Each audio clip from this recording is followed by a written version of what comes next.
Buenas tardes. ¿Me escucha Marta? Buenas tardes. Buenas tardes. Qué gusto saludarla. Me da gusto Ah, saludarla por este medio. sí, a mí también, padre. Ayer no pude entrar, quién sabe por qué, y ahorita se me facilitó todo y aquí estoy. ¿Cómo ha estado, padre? Bendito Dios, con el favor de Dios. Ay, qué bueno, me da gusto. ¿Su mamita cómo sigue? Yo soy Marta, la mamá. Perdón. Sí, sí. Sí, padre. Sí, Entonces, sí, ¿cómo está su hija? exacto. Pues, Marta, pues yo pienso que bien, allá en Holanda. No sé si él sí vaya a entrar ahora o no tengo idea. este, Porque no está aquí, está allá en la parte alta de la casa. Pero estoy muy contenta en poder haber entrado hoy. Bendito Sí, Dios. sí, sí, sí, sí, padre, qué bueno. Pues vamos a comenzar en el nombre del Padre, del Hijo y del Espíritu Santo. Amén. Dios te salve María, llena de gracia, el Señor está contigo. Bendita eres entre todas las mujeres y bendito es el fruto de tu vientre, Jesús. Santa María, Santa Madre. María, Madre de Dios, ruega por nosotros los pecadores, ahora y en la hora de nuestra muerte. Amén. María, Madre de Gracia, Madre de Misericordia, en la vida y en la muerte, ampáranos, Gran Señor. Pues estamos viendo este tema del profesor Stefano de Fiores, que es un profesor que murió ya tiene como 8 años, pero que nos dejó este libro en donde él resume sus conocimientos acerca de la Virgen María. Todo lo que él logró estudiar lo dejó escrito en este libro de 700 páginas. Entonces, pues es un libro muy copioso, muy detallado, abundante en cuanto a los conocimientos de la historia, de la espiritualidad de la Virgen María. Este profesor pues se empeñó en sacar adelante este libro y pues como ya murió, es un homenaje el que estamos haciendo a este profesor dedicado a la Mariología a lo largo de toda su vida. Es una manera de reconocerle el trabajo que hizo, pues leyendo, releyendo, volviendo a meditar los temas que él descubrió, que él fue elaborando a partir de su estudio de los textos sobre la Virgen María. Entonces estamos viendo concretamente de la Mariología posterior al Vaticano II, de qué manera en la devoción a la Virgen se fundamentó este tema de la relación entre María y el Espíritu Santo, en donde algunos opinan que puede conservarse el título de esposa del Espíritu Santo, como es lo que se ha conservado en la tradición desde antes del concilio. Pero si queremos estar de acuerdo con el concilio, lo que pone en el capítulo 8 de la Lumen Gentium, pues es el tema de María como templo, como santuario del Espíritu Santo. De modo que esa es lo que nosotros preferimos y vamos a fundamentarlo en esto que dice el profesor de Fiores. Dice que el autor George Phillips en 1968 eh, dice que expresar las relaciones de María con el Espíritu Santo recurriendo al ámbito de la esponsalidad, es decir, a decir que la Virgen es la esposa, es emprender un camino sin salida. Así lo dice el autor George Phillips en su libro publicado en 1970.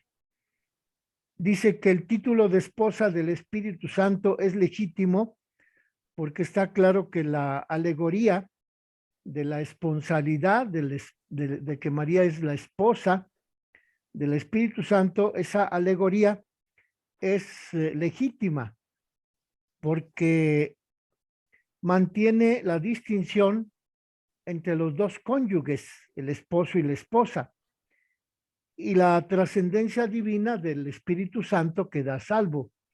Es decir, que en nada afecta el título de esposa a la trascendencia, a la divinidad, a la caracterización del Espíritu Santo como Dios. Pero dice este autor también, George Phillips, que conviene dar preferencia al título de santuario. María es santuario del Espíritu Santo, porque dice que la maternidad de María se refiere al orden de la gracia y por tanto al acontecimiento por el cual el Espíritu Santo la habitó en ella, desde el momento en que el ángel le anunció que iba a ser madre de Dios.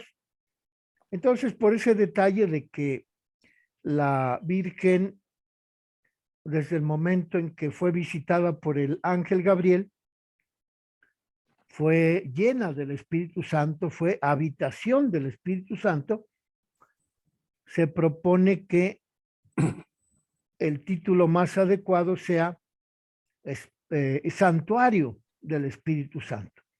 Así también lo afirma el profesor René Laurentín, que también propone designar a la Virgen Santísima con el título de Templo del Espíritu Santo.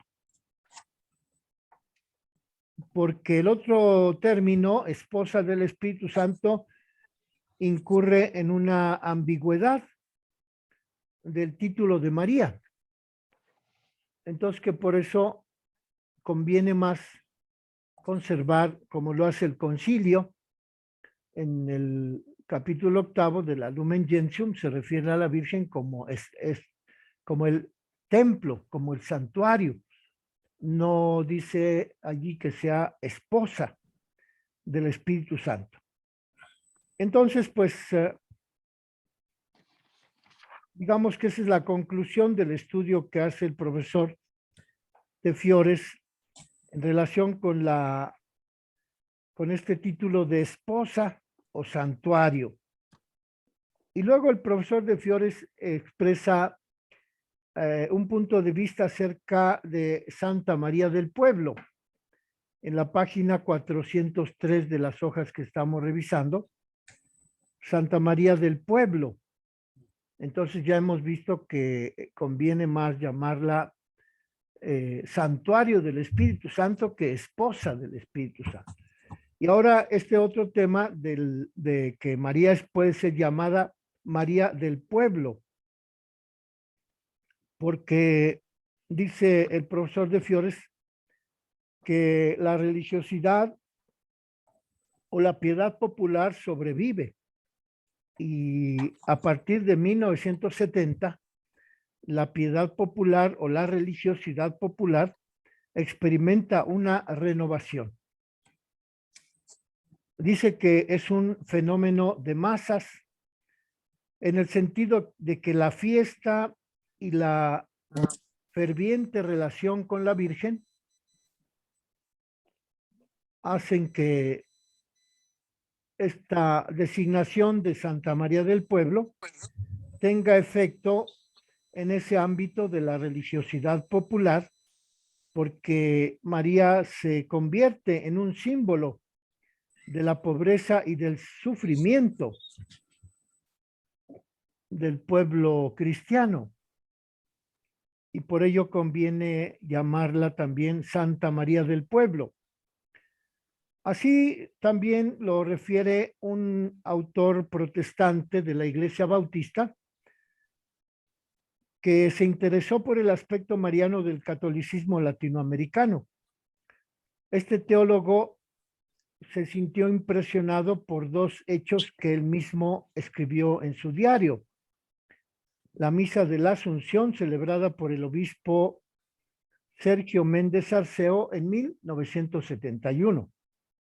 Este autor, de apellido Cox, En 1971 participó en esa misa celebrada por el cardenal obispo, perdón, Méndez Arceo, Sergio Méndez Arceo, y allí en esa Santa Misa, este autor de origen de la Iglesia Bautista encontró que la atención que se prestaba a la fe que representa a Cristo, a la Virgen de Guadalupe, era una atención que, según el obispo Méndez Arceo, se distingue de la Mariología oficial porque esta presencia de Santa María de Guadalupe en la historia de México es una forma de seducción, porque muestra que las religiones de los oprimidos se han convertido en expresión de protesta y de protesta en acción.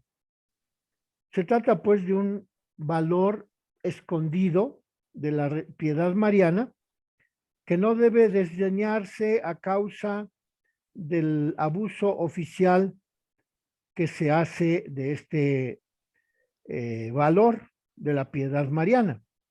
Dice el autor de apellido Cox: cuantos luchan por la justicia, por los pobres, no pueden disputar ningún rebajamiento de las devociones a la Virgen María, sino que todos cuantos luchan por la justicia por los pobres se dan cuenta de que la fe de los pobres es un clamor que sube al cielo. Y por ello Cox dice que la fe que representa a Santa María de Guadalupe con el rostro de Tonantzin debe ser un ámbito de epistemología religiosa, puesto que María de Guadalupe abre la puerta del inconsciente cultural al fondo oscuro de nuestra psique, adormecido bajo la inteligencia excesivamente desarrollada. Entonces, este autor, que publica su libro sobre el valor de la Virgen Santísima como mujer del pueblo, nos propone este tema de cómo la Virgen Santísima es venerada por muchos miembros de las clases populares, de los pobres, sobre todo en esos años, de los años 70, en donde se puso de moda las comunidades eclesiales de base. Y este autor, Cox, protestante de la Iglesia Bautista, dice que es conveniente que se persiga, que se haga difundir la fe de los pobres en relación con la Virgen Santísima, porque de ahí deriva la fecundidad de la cultura y la fecundidad de la religiosidad popular.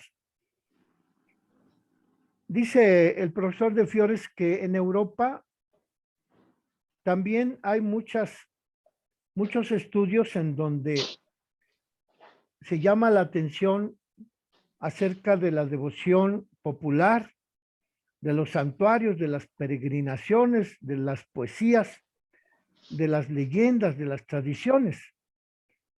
Y por tanto, este autor, Lombardi, recogió una serie de datos que se refieren a la cultura, en donde la Virgen Santísima, Nuestra Señora, es representada en sus aspectos folclóricos. Es una mujer que está inserta en una familia, es una joven necesitada de aprendizaje, es un modelo para superar lo negativo y la muerte, es mediadora ante el Hijo Jesucristo y es constitutiva de la elección por los pobres, impugnando a los poderes dominantes. Así lo dice este autor, Lombardi Satriani, que publica su libro en 1978. Este texto de Lombardi Satriani se llama El canto religioso en el contexto de la cultura popular. Como vemos, pues no nada más en América Latina se estudió la influencia de la cultura popular, de la religiosidad popular, de la Virgen Santísima en las iglesias de nuestro continente, sino que también repercutió en Europa, ya que este autor, Lombardi Satriani, publica su texto en Italia en 1978. Y en ese tema que está desarrollando el profesor de Fiores acerca de la Virgen María en la cultura popular, en la religiosidad, dice que una anciana napolitana cuenta la historia de las 7 Madonas hermanas, la más hermosa de las cuales era la que se venera en Monte Vergine. La protagonista de las alabanzas resultó ser luego el blanco preferido de personajes blasfemos.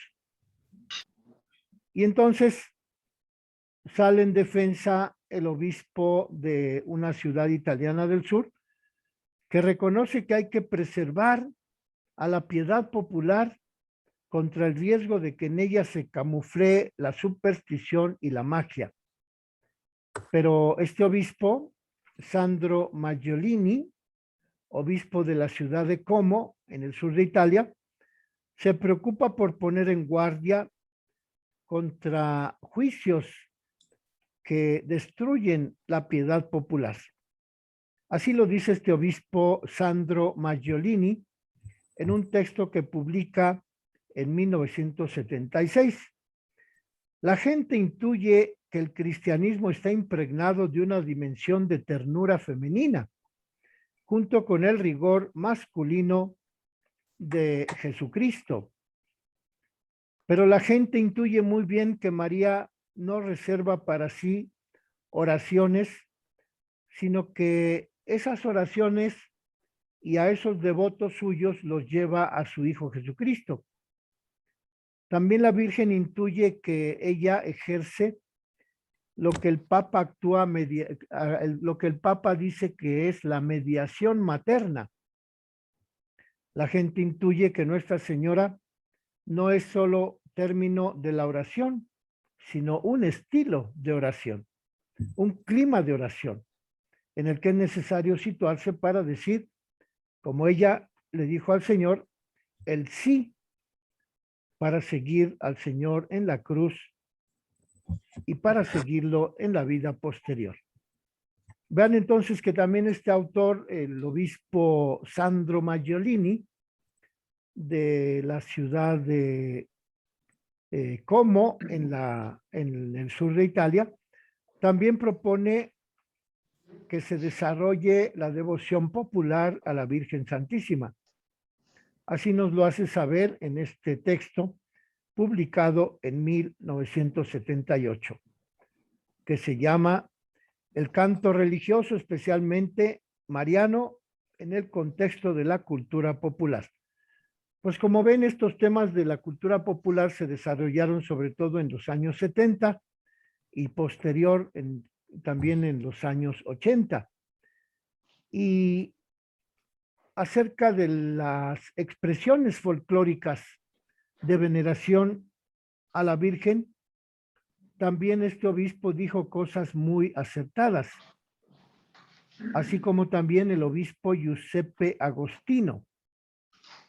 Este obispo observó la experiencia de fe del pueblo que entiende a María como presencia viva, como presencia maternal y también como mediadora, porque María es madre, es vehículo de comunión, es modelo de la existencia cristiana, es un proyecto que debe ser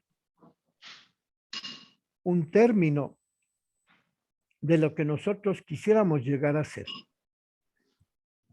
Otro obispo de apellido Tortora dice que la devoción mariana popular está vivificada por el sentido de lo sacro.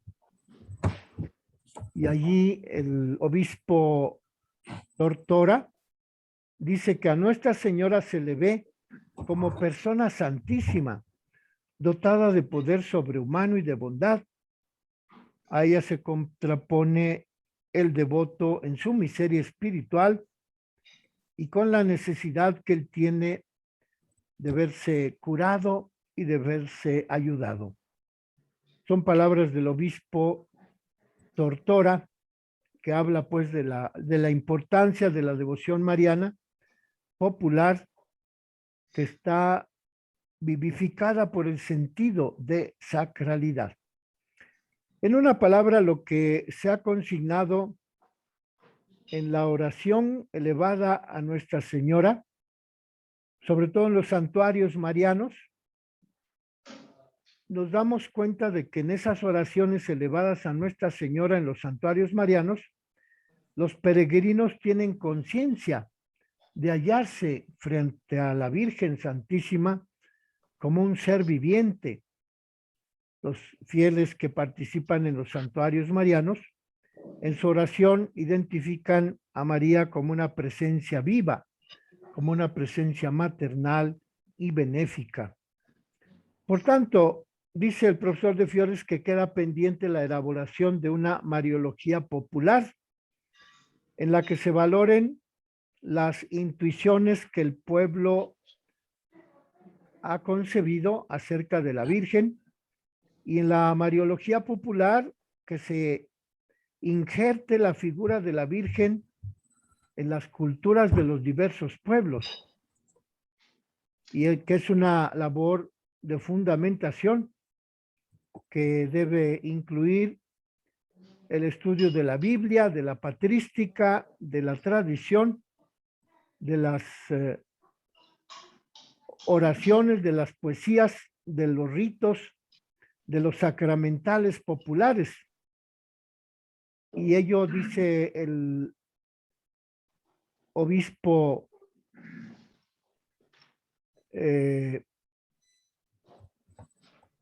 Tortora, que debe realizarse una mariología que tenga en cuenta un principio que en la iglesia latinoamericana se formula de la siguiente manera: la piedad mariana no posee valor formativo, es una ilusión pastoral. No basta decir que la Virgen es ejemplo de fidelidad a la palabra, no basta decir que la Virgen es ejemplo de fortaleza en el dolor, sino que debemos imitarla, y que si no se cultiva el culto de imitación a María, el amor, el afecto a la persona de María será una simple mención, una simple ilusión, y que para ser fecundo el carisma de María como persona llena del Espíritu Santo, hay que hacerlo de manera que la vinculación mariana de los fieles conduzca a una actitud de imitación de las virtudes que se ven reflejadas en la conducta de la Virgen María.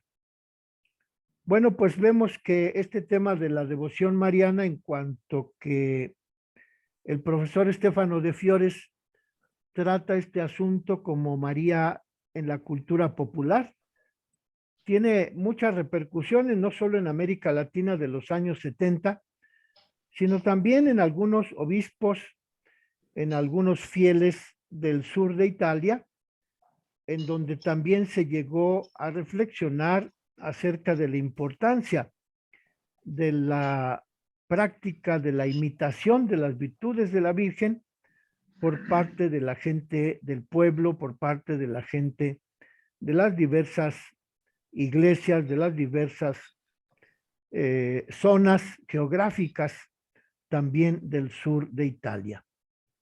De modo pues que tenemos este tema de María Popular que nos invita a que encontremos esa raíz de la imitación de las virtudes de la Virgen Santísima también en las devociones populares.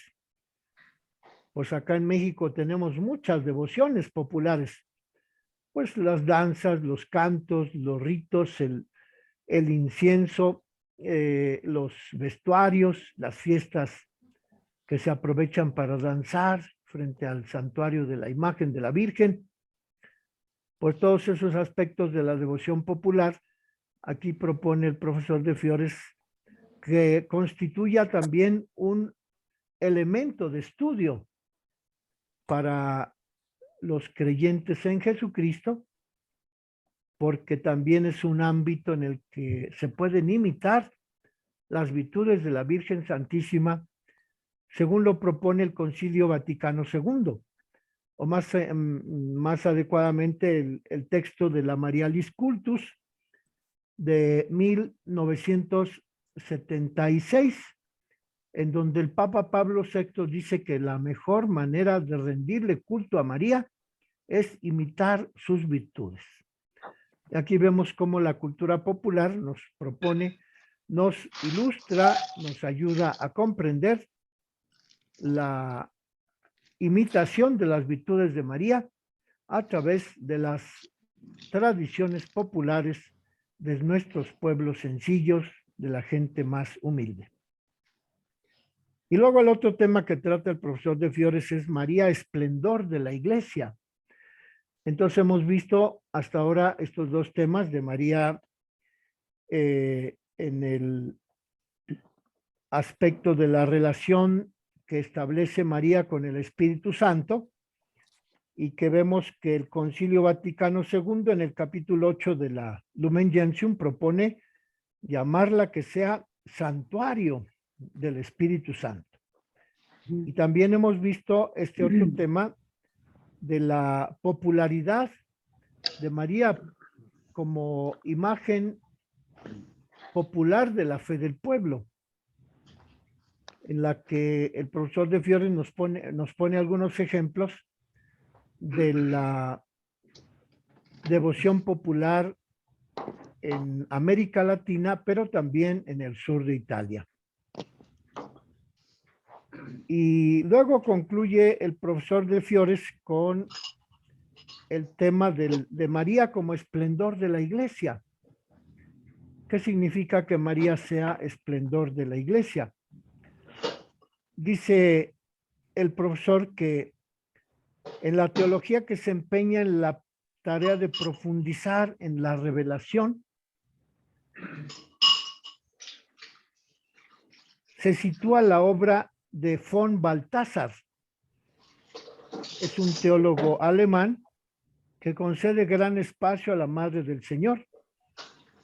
Este autor, von Balthasar, revela como un instrumento para recorrer un camino teológico, el de la estética teológica. En su obra fundamental, La estética teológica, de Rudolf von Balthasar, se propone interpretar la revelación sirviéndose de una categoría que es la belleza, que es el objeto de la estética en la filosofía. Mientras que las interpretaciones en las que se habla de la Virgen como ser humano o como miembro de la dimensión universal de la historia de la salvación, en esas interpretaciones de María dentro de la historia de la salvación y como ser humano, se corre el peligro de menoscabar la revelación, haciendo mayor énfasis en el cosmos y en el hombre, más que en la figura de María. Por ello, dice von Balthasar que la estética teológica contempla a Dios en su esplendor eterno, en el resplandor que fluye de su amor trinitario. Al elaborar un sistema de teología fundamentada en la estética, von Balthasar no deja de referirse a María en su función eclesial, pues dice que la importancia de la Mariología puede medirse desde el punto de vista de la estética. Y cuando von Balthasar propone un tratado sobre María, dice que este tratado debe estar fundamentado en la estética teológica, es decir, el arte de lo bello en la revelación que Dios ha querido revelar al ser humano, a fin de que el ser humano descubra a Dios en la gloria de Dios, en la figura de la Virgen, en los aspectos esplendorosos de la realidad cristiana.